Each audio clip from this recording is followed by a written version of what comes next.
খেলা হবে, তবে এখন কি খেলতে আসবে তারা যেহেতু নির্বাচন আসবে? এখন এরা আসলে একটা হাসির বিষয়। ওই ও তো অনেক কিছুই বলে, আমি বললাম না যে ক্ষমতার যে মানে এখন তো মরে আমাদের তসবি পরে আপনারা দেখেন না বিভিন্ন জায়গায়, ওই যে তসবি করতেছে, ও হাঁটতেছে যেন এরকম যে ওই যে প্যারালাইসিস রোগীর মতো হাঁটতেছে, আপনারা দেখতেছেন হাঁটা চলা বিদেশে করা। মানে ওর যদি এত খেলা হওয়ার কথা তাহলে পালাইতো না। যে খেলতে পারে সে পালায় না, সে মাঠে থাকে। সে মাঠে থাকলে আপনারা বুঝতে পারতেন কে কত খেলতে পারে।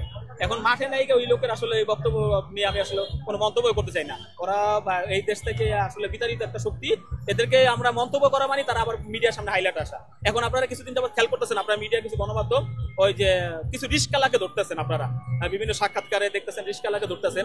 আদৌ কিন্তু তারা রিস্কালা না, তারা কিন্তু রিস্কালার উপরে কিন্তু যে ছাত্রলীগ যুবলীগ। কিন্তু আমার যেমন আমার টেকনিক্যাল মোড়ে আমার ওদিনকে দেখা হয়েছে, হঠাৎ করে মুখ ঢাকা, আমি চিনা ফেলাইছি মুখ ঢাকার জন্য একজন অটো চালককে, সে ছাত্রলীগের একবারে সরাসরি আন্দোলনের সাথে মারামারিতে জড়িত ছিল, লীগের কি সে এখন অটো চালাইতেছে।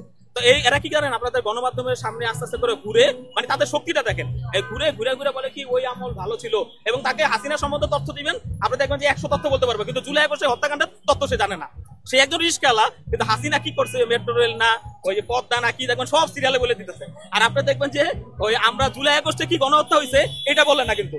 তার মানে বুঝতে পারতেছেন ওই পতিত সরকারের লোকবন্ধুগুলো এখন, আপনারা সবাই গণমাধ্যম কর্মীকে আপনারা বলবো আপনারা সতর্ক থাকেন, এরা কিন্তু যে রিক্সা চালক, অটো রিক্সা চালক হয়ে গেছে।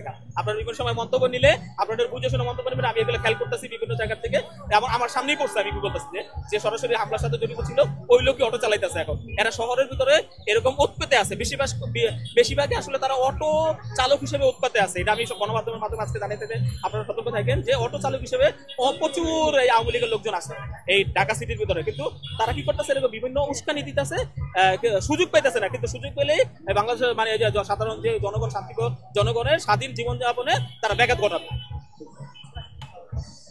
আপনার নামটা একটু বলেন। জিহাদ ইসলাম, 24 শতক।